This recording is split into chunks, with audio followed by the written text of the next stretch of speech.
LCSC students of historical research and writing. Professor Eric Martin here. And this video is because I've got a bit of a mixed class. Most of you are in class, some of you are online. It's a little bit odd, the setup. Um, and I want to speak to both of you at the same time because I know that the online students are kind of figuring out what they're supposed to be doing. And the in face students, I had a couple of conversations today during my office hours, and I'm not convinced everything was clear. So I just want to go through a few things in the name of clarity. But remember, we're entering the end of week one. Don't panic. All right? We're getting everything together. We're figuring out how this is going to work. It's all good. All right, so let me see if I can remember how some of these controls work so I can drop back to the bottom down here. Okay, the first thing that I want to point out about our website is if you go back here to the syllabus, and I have this in the student view, but if you go back here to the syllabus and you run down and you start seeing all this stuff down here, ignore it. All right, I know that some of you can't ignore a due date that keeps coming up that doesn't make any sense. Says it's due tomorrow, but he never told us about this book, and we're supposed to be reading, 4 pages or 4 chapters from it. Don't trust anything more than about a week in advance in terms of these due dates until I let you know. Okay? And that's maybe with the exception of the end of the term. But what happened is there is a automatic calendar recalculator thing that takes all the assignments and is supposedly will shift all the dates for you. Huge fail. All right, didn't work. Now, does that mean you're not going to be able to figure out anything? No, because the syllabus itself, right, is pretty close. But what else is pretty close are the modules. Now, I want to warn you about the modules again. Don't get ahead of yourself. Like maybe by a week. Okay? Maybe by a week. But don't try to get out there too far in advance. I'm still trying to set it up. I'm trying to make this as reasonable, right? A reasonable amount of work for a upper division history course, but not crazy. All right. So that's just a few things about the website to keep in mind. So I want to talk a little bit about what we did last week. I want to talk a little bit about the plan for this week. A few hiccups I bet you can expect. I just talked about probably the main one. Some of these dates are not wrong, are wrong. And then some things about the project. And then I made a few changes based on some discussions that I had with some of y'all. All right. Let's get into the modules. This last week, we introduced ourselves to each other and just kind of started talking about ways that history could be utilized to resolve or shed some light on real issues. Ignore the squeaking up there. Sounds like my kid's home.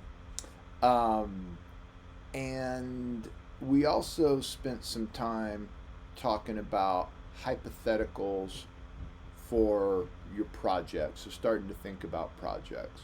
So I want to do this a little bit in reverse. Okay. Let's go all the way to the end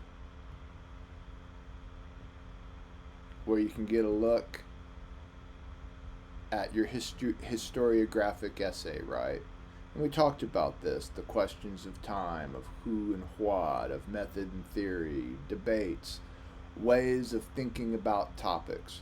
So you guys keep hashing out those topics. It's only the end of week 1, so you got some time, but you want to start playing with what is it that you're going to do for the rest of the semester, because when we get to the point where I can kind of cut you loose to just do your thing, you want to be ready to do it. All right, so you're thinking about topics. Now, in order to help you with what we covered last time, I haven't written in who did things yet. I bet it's Hannah and Shaughnessy. We've got sets of notes, okay? And these are just straight up, student took some notes, were kind enough to take some pictures of it. Here we go. We've got some additional corrections and comments. So take a look at the notes, and that goes both for the online students and for the students who are actually in the class. And so for the students in the class, looking at these notes will help you figure out what you're supposed to be doing. And for those of y'all who are online, maybe it fosters a little bit of a connection about what's going on in class. And I got a little bit more on that later. But what I've required the face-to-face students to do is provide these sets of notes. Okay, now online students, you're going to hold up your end of the bargain too, and we'll get to that in a minute. But the other thing we did through week 1, right, is we went through these videos, or you guys went through these videos. Okay, I never even really got to one of my favorite issues, which is this video right here, What is History? I've given that talk so many times. I love it. It's an important talk. Alright, I want to show everybody something that I've added. I don't really know whether it's going to work, but we're going to try it, and we're going to try to keep it low maintenance. At the beginning of each module, week 1, general discussion. Click. It's a general discussion thread. Alright, it's a space where the online students and the face-to-face students can all interact. You guys can talk about questions about the class. You can talk about things going on. When you hit the reply button here, just think about this as like you're kind of starting a new thread. So I'll do some example here. So something like a potential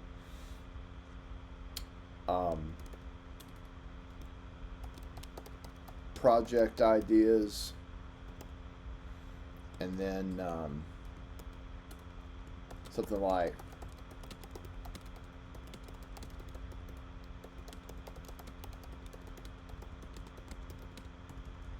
right. I can't get to the. There you go. We hit reply. Say we hit reply. I kind of move things back and forth, huh? And then if you somebody wants to post something else up, then you hit reply, and then folks can just kind of go through this, right? Okay, the general discussion thing. This is just a spot where you guys can talk or not, okay? The online students, you guys have some level of pressure on you to have an online presence, but not necessarily here. The in-person students, I'm going to see it in the classroom, so we're good with that, okay? But it seems like this is a spot where you guys can, talk outside of class about what's going on inside of class. I've left it vague, okay? I've left it vague. But this is not a requirement. Not a requirement. It's for you. All right.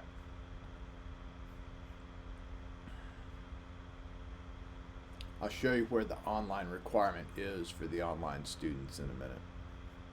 Okay, so that's what we talked about last time. The plan for this week I'm realizing maybe wasn't as clear as I thought it was. So I want to go over that a little bit. Week 2. And when we fire up week 2, when you see it, this video will be up here at week 2 here. So look at that, week 2 general discussion. Same thing as the general discussion I just showed you. You guys can go to that or not.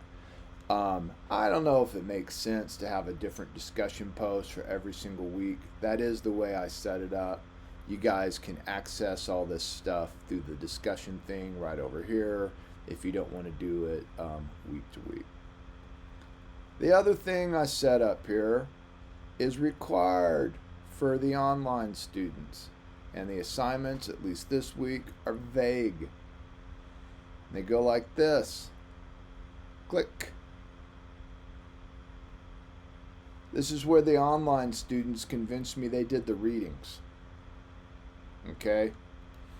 And, you know, I assign the readings, I assign those learning through discussion outlines, or I assign some other kind of assignment. The face-to-face students bring that assignment to class. We have a discussion based on the assignment. Online students, give it a go. I want to see how it works. Now, there's only 3 of you. If I'm using this in the future, all right, maybe there's more of you. I don't know. But the point is this. Talk about history with each other. Okay? Convince me you did the readings. Easy enough. Face-to-face students, if you want to participate in this, you can. Online students, in exchange for the notes for what happened in class each week, I expect you to break these articles down to kind of help the face-to-face students get an idea about what's going on with the readings, right? And again, this is within the parameters of reasonableness.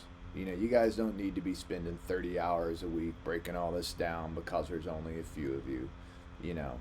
But talk about history with each other for a while, and we will ease our way into this to something that feels good, okay? Hopefully that was clear enough. Okay, so these are the 2 different features I've added. The general discussion, which is basically optional for everyone, just trying to give opportunities to discuss, and the readings discussion, which is a requirement for the online folks and the face-to-face folks. You guys can participate in that if you want. Okay. Now, let's go over what we're doing this week, because I don't think I was very clear about it. Your readings.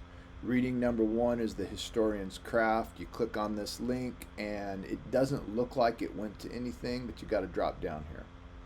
Okay. It's short. How short is it? Are we done yet? Yeah. Right? It's short. And the whole point is to think about why is it that history departments across the country feel the need for some kind of class like this. All right, so that's what we're talking about Tuesday.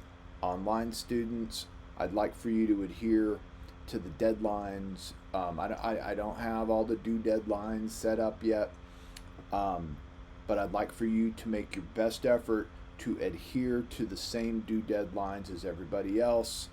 I get it, sometimes we take online courses because that stuff doesn't work, but let's see how we can do it. So this deadline would be like 1:15 on Tuesday, the day of class. Don't freak out if you can't do it. We'll figure it out. Next set of readings is this introduction from the Gorbin Bilius book. Now, table of contents. I wanted you guys to look at this table of contents to see where it came from, 1. But 2, when we're talking about historical debates, this is a book full of nothing but big name scholars having debates. So to go back to the African history folks. Okay, chapter 4, the Atlantic slave trade. Was it about racism or was it about profit? Eric Williams versus David Eltis. Okay, American Revolution. Was it moderate or was it radical? T.H. Breen versus Gary Nash. You guys see how it goes. Stuff looking at Jacksonian democracy, antebellum reform. We can continue into the Civil War to Reconstruction, and then we get into the next part, right?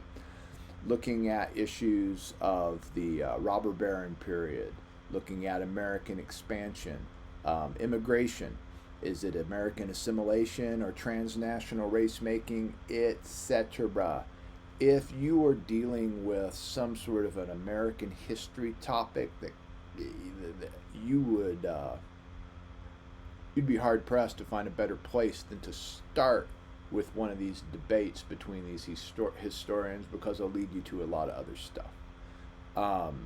Seems like somebody was talking about Black Panther stuff, and I'm looking at Stokely Carmichael's name right here. Okay.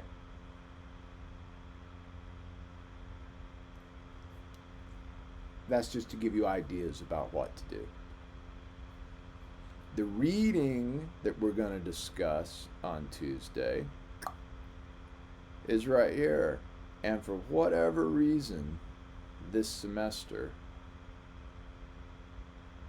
this PDF does not look so hot on the right-hand side. If I get a chance to try to fix that, I will. But you can get the idea about what's going on with it. All right. And this is an introduction to U.S. historiography. This is your main reading. You are going to want to break this down. This is what your essay or your learning through discussion about. Essentially, what you want is this part right here. What follows is a sketch of the evolution of American history as a discipline, not of American history, but historians in the U.S., how they have gone about studying history, right? So it is a history of your major over the last 200 years, kind of, with the attempts to talk about this is how things have changed over time.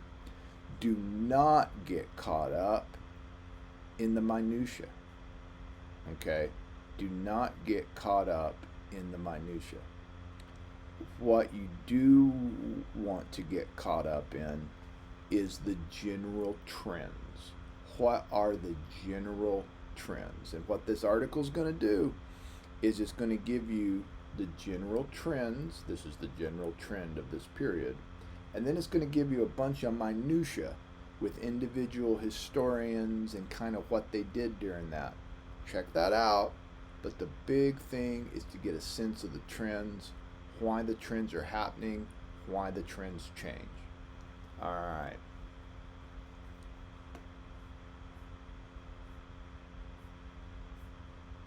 Yeah, I don't know what happened with this.